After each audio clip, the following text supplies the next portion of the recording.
Today marked the turning point for foreign journalists working in Africa as they launched the first ever association that will bring together all journalists working for foreign media houses, including but not limited to BBC, CGTN, formerly CCTV, Voice of America, DW, AFP, Al Jazeera, France 24, and Reuters. It was important that we begin out telling the African story because we have our own traditions.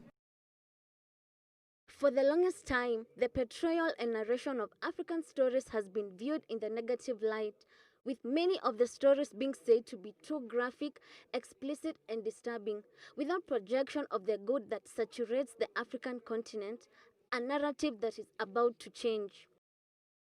Emphasizing the contributions of Africans themselves to their development and their search for solutions to their problems.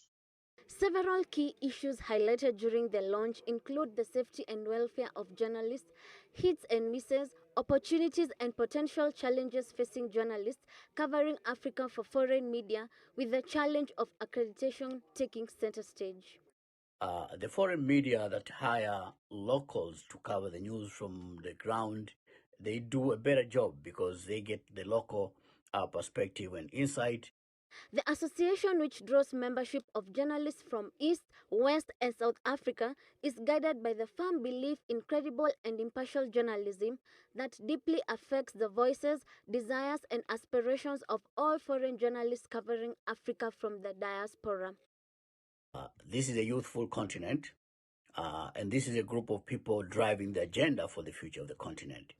This is the force behind the constitution of the association, whose primary objective is to change the manner in which African stories are told to the rest of the world. The launch of the Foreign Press Association of Africa has now paved way for journalists to tell African stories from an African perspective. Lilian Maina, Switch TV, Nairobi.